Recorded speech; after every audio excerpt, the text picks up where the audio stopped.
In the last year of my undergraduate program, we had to complete a self-assessment assignment.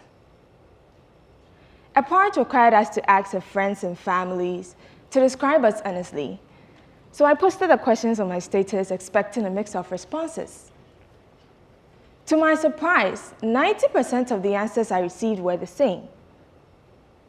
And they described me with a trait that didn't really match the introvert I always thought I was. This incident made me wonder that what if what I see about myself isn't the full picture? With that, I took some time off to reflect and get to know myself better. During that time, I also took a personality test, which exposed me to some skills and traits that I had that also aligned with what people had already described me.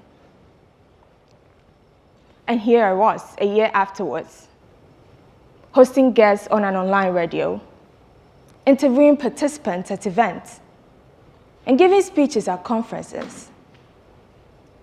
Now, someone might be wondering, what happened? Well, I discovered my unique trait, and that leads me to my presentation today. Now, how many of us have heard of this statement, "I was born this way"? It is a statement that people use a lot. When you comment on people's behavior or character or how they portray themselves to be, they will tell you, "I was born this way," or others will say, "That's who I am," or "That's how I am." How true is this statement? For us to answer that question, we need to know two words: temperament and personality. And for you to better understand these words, I want you to imagine a tree. Now, with this tree, the roots represent temperament. It is the foundation. It is basically how you are biologically wired as a human being, and it determines how you first interact with the world. It is partly genetic, meaning you inherit these from your parents. Personality, on the other hand, can be compared to the branches of the tree. It is a combination of temperament and the things we learn: culture, values, norms, social exposure, experiences. It is usually how you portray yourself to be or how people describe you as. And unlike the immovable roots, personality changes. Now, what do you think the answer is? Can you change? Or can you not? We oftentimes stick to the assumption that because we're biologically wired as introverts or extroverts, we cannot excel in certain roles or be someone different. And that is not true. With that, let us debunk some popular assumptions about temperament. Myth number 1: shy means weak. This is a false statement. Many researchers, including that of Sharita Hills, clarifies that introverted people are not necessarily shy. Rather, they prefer a low stimulation to stay balanced.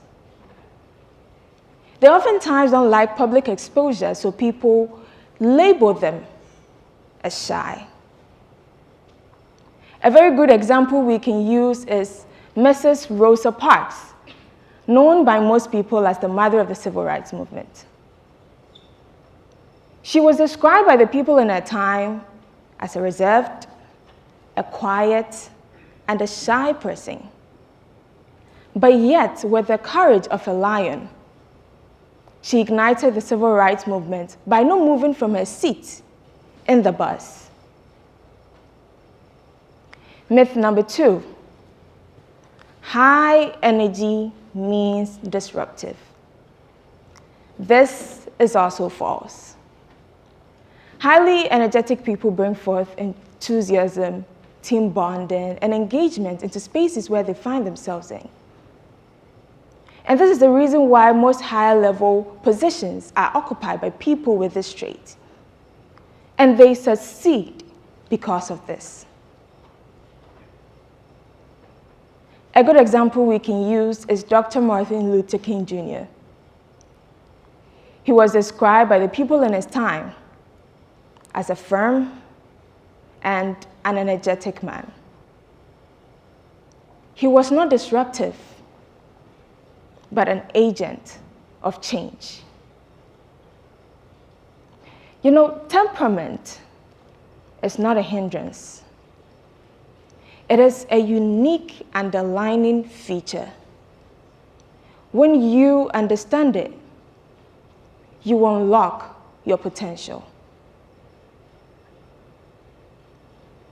How many of us know whether we're introverted or extroverted? Okay, a lot of hands, okay.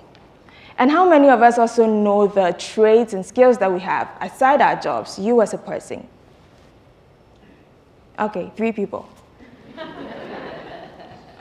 This is usually the case. We oftentimes limit ourselves to our temperament without finding out what sets us apart or what makes us different. After today's talk, I want you to ask yourself, what makes you different?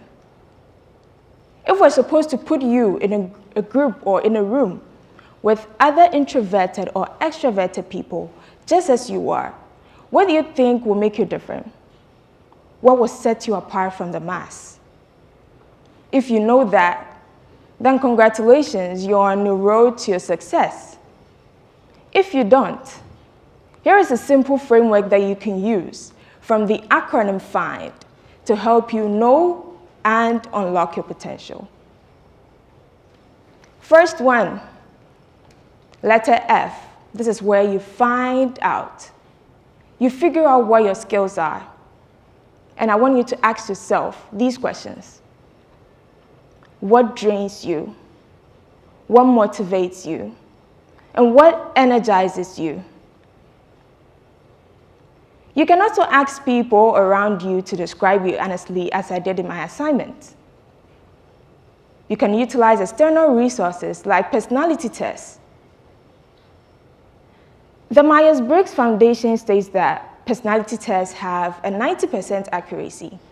So it is a reliable source that you can utilize to find out what your skills are. Second one is I. Improve on it. If it is a strength, you polish it to make your temperament shine.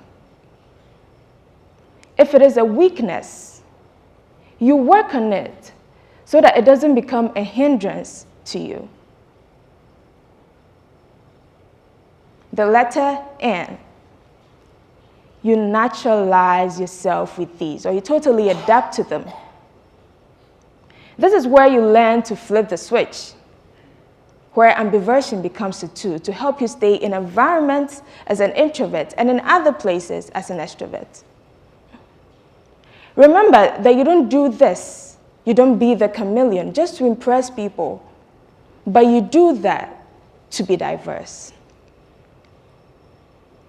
Lastly, D is to duplicate. As a service to your dear neighbor, I want you to duplicate, lead someone, mentor someone. If you find someone who reminds you of your old self, help them grow. One very thing I always warn you and I advise you not to do in your quest of finding out your unique traits is to look at yourself through the lens of culture. Because culture is a lens through which temperament is judged or utilized. In the Western culture, extraversion is praised. In some other cultures in Asia and some parts of Africa, they value people who are reserved. So what you might think is a strength or weakness through the lens of culture might be a preference and not the truth. Imagine how beautiful it would be to have classrooms where children are taught to bring out the best of themselves without forgoing their foundation. Workplaces where the reserved thinker is valued just like the outspoken ones. I believe that such a world is possible if you and I see temperament as a foundation for building unique traits. Now, looking back at the self-assessment assignment in my final year, I realized now that it wasn't just a feedback, it was a mirror. It showed me that the traits that I had once doubted would be the same ones that would lead me into spaces I could have never imagined myself in, even as I stand before you today. Understanding my temperament didn't change who I was. It changed how I express who I had always been. I share this because I believe someone listening has been told that they're too quiet, they're too shy. Maybe they've told you time and time again that you talk too much. There are others who feel compelled to diminish their true self, to fit into an environment that wasn't even designed to accommodate them. To you, I leave you with this, that there is no superior temperament.